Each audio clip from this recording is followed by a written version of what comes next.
The door. No one dares to open. Even presidents have been turned away. Every year, millions of visitors travel to Graceland with one simple hope: to feel closer to the king of rock and roll. They walk through the famous mansion, soaking in every dazzling detail of Elvis Presley's world.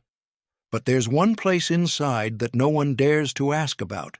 One area that's remained locked, hidden, and shrouded in secrecy for nearly half a century. It's the mysterious upstairs of Graceland, Elvis's private retreat, untouched since the day he passed.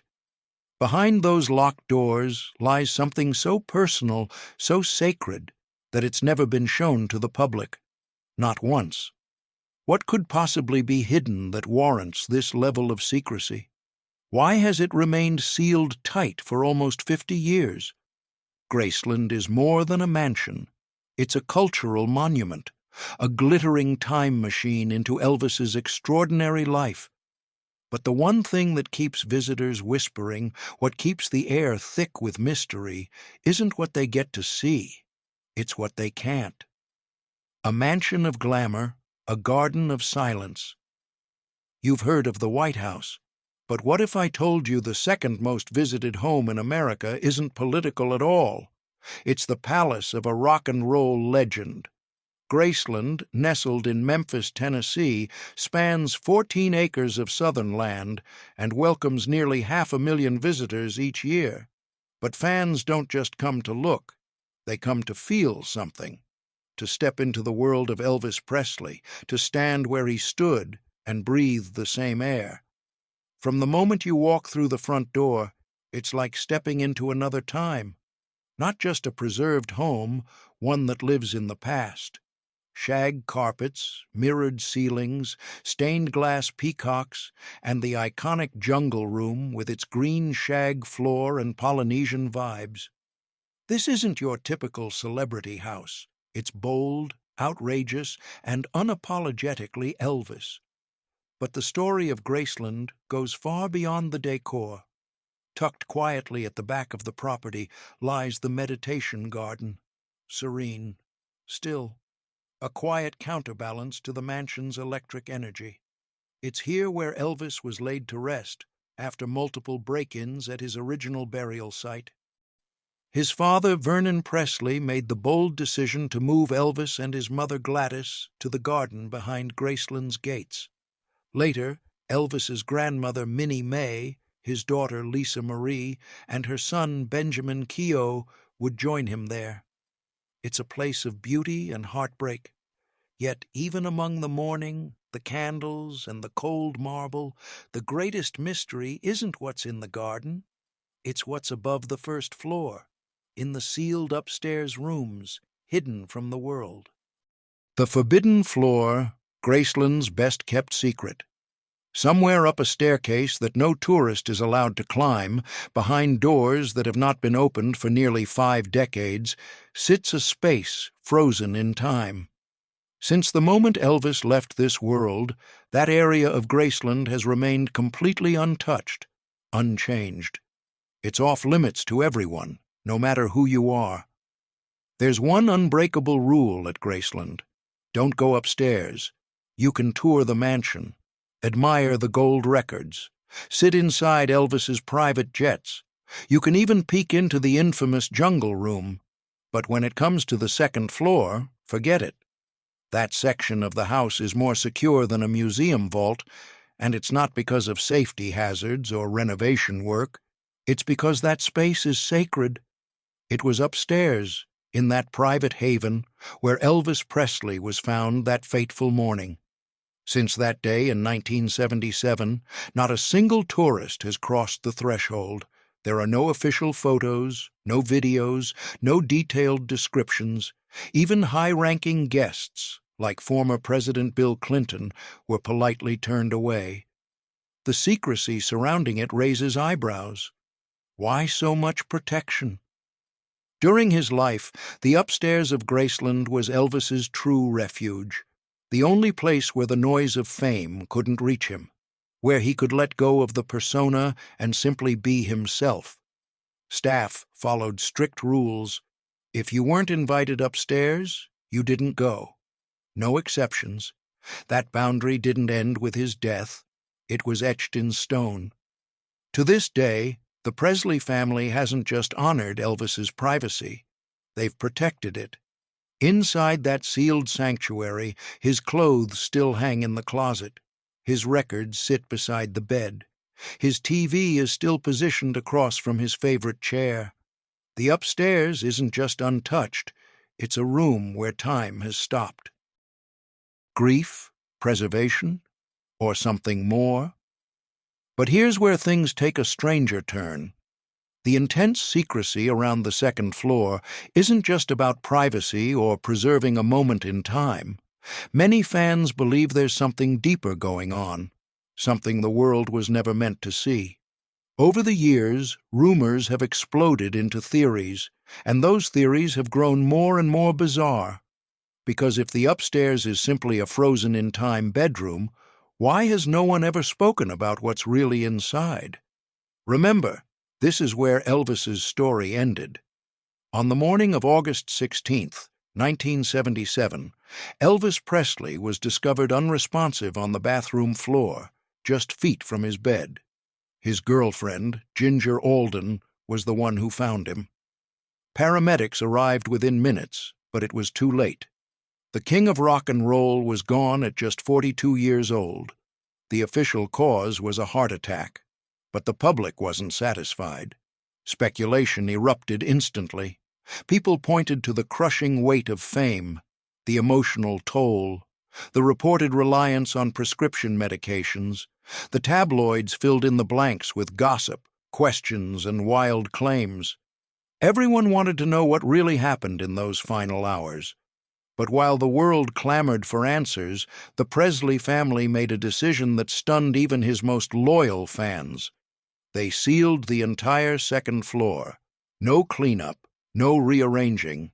His bed remained made. His books were left untouched. Even the television across from his chair stayed exactly as it was the last time he watched it. It wasn't about hiding anything. It wasn't about shame. It was about honoring the gravity of what had happened in that space. That bathroom wasn't just where Elvis passed. It was the end of an era, the last breath of a man who had changed music forever. Turning that space into a tourist attraction might have satisfied public curiosity, but it would have cheapened his memory. Instead, the family did something radical in a world obsessed with visibility. They chose reverence over exposure and kept the tragedy where it belonged, upstairs, in silence. Silence, secrets, and a glimpse into the unknown, while millions of fans explore the dazzling, unforgettable world of Elvis downstairs. The second floor remains sealed, quiet, still, waiting. And what's behind that locked door? No one has been able to answer. Not really. Almost no one gets past that staircase, but a select few have been granted access. And instead of clearing up the mystery, they've only deepened it. One of the most famous exceptions? Actor Nicolas Cage. A lifelong Elvis fanatic, Cage once described Elvis as his greatest inspiration. During his brief marriage to Lisa Marie Presley, he received what millions could only dream of: a private, silent glimpse into Elvis's upstairs sanctuary. No tour guides, no cameras, just Cage and the echo of history. Later, he described the experience as surreal, haunting, and deeply emotional. But what exactly did he see? He's never said, not in interviews, not in memoirs, nothing. The silence surrounding his visit has only added fuel to the fire. If it was just a bedroom, why not say so?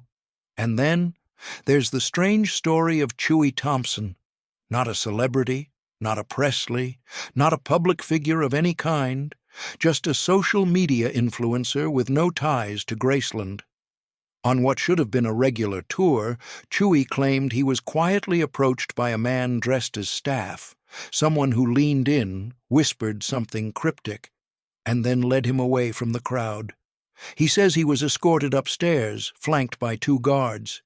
The atmosphere changed. The air felt heavy. The doors creaked open slowly. Curtains were drawn aside with eerie care. And what did he see? He refuses to talk about it, not online, not in interviews, not even when pressed, which, of course, only makes things weirder. Why him? Why would a complete outsider be granted access to a room denied even to presidents? Was it a mistake? Or something more? And if so, what did he see? Theories, bloodlines, and sounds from beyond. What happened next sent the internet into overdrive. Chewie's silent trip upstairs ignited a firestorm of speculation. Rumors ran wild. Some fans claimed Thompson wasn't just randomly chosen, he was hand-picked. A few conspiracy theorists went further, suggesting he might actually be an unacknowledged member of the Presley bloodline. Sounds crazy? Not entirely. For decades, whispers have followed Elvis, rumors of secret children. Women across the country have stepped forward with stories, timelines, and even alleged DNA connections. Most were dismissed. Others disappeared without explanation. But Thompson's sudden, silent access to the most restricted place in Graceland raised serious questions. And then it got even stranger. Over the years, multiple tourists have claimed they heard strange sounds coming from the upstairs. Footsteps, muffled voices, even laughter when no one was supposed to be up there. One witness described it as sounding like a private gathering, but insisted there was no possible way anyone could have been inside at the time. Others described it as a family reunion, or even a ceremony of some kind. Security cameras? They show nothing. Staff? They don't comment. But the stories won't stop surfacing.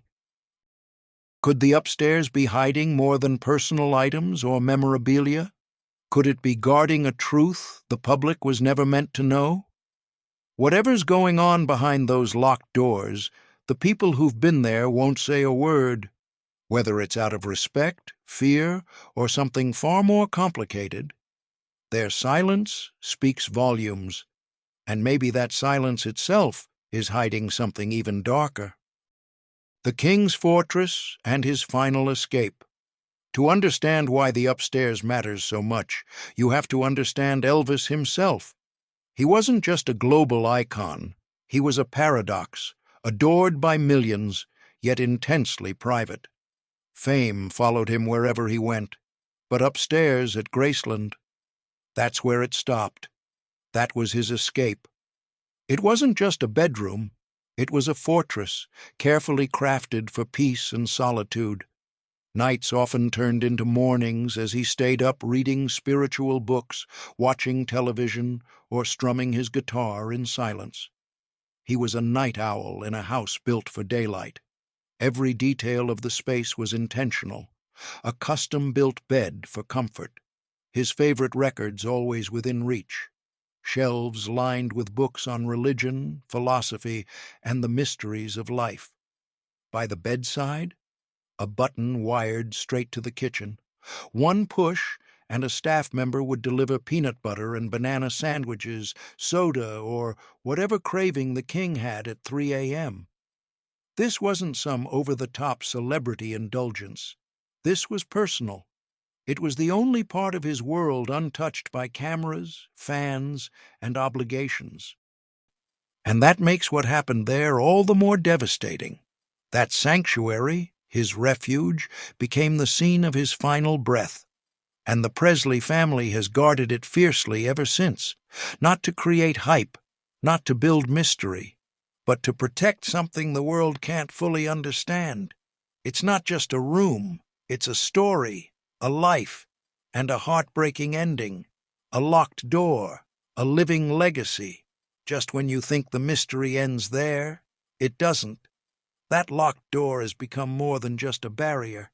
It's a symbol, a final boundary between Elvis's public legend and his private truth. Graceland isn't just a house. It's a heartbeat frozen in time, a monument to a man who didn't just perform music, he transformed it, revolutionized it, breathed life into it.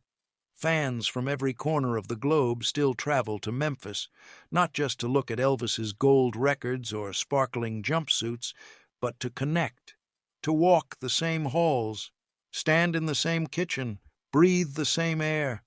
And yet, for all the spectacle downstairs, one mystery continues to pull at the heart of every visitor. The upstairs. That sealed-off floor is no ordinary space. It's a time capsule, a perfectly preserved piece of 1977, locked like a vault, kept not just clean, but sacred. The Presley family didn't just preserve it, they protected it. Because what lies behind that door isn't just a bed, a bookshelf, or a television. It's the man himself, his spirit, his soul, his truth. His life may have been lived under a spotlight, but his final moments, and the place that cradled them, remain invisible to the world. And maybe that's the point. The legend beyond the lights. Because in today's world, where everything is filmed, posted, and dissected, maybe some things should stay hidden. Maybe some stories should remain sacred. That locked floor isn't just a space. It's a reminder, a reflection, a shrine to who Elvis really was, beyond the jumpsuits, the lights, and the roar of the crowd. And while we may never know what secrets lie behind that final door, the silence itself has become part of the legend. Elvis may have left the building, but what he left behind still echoes through every room.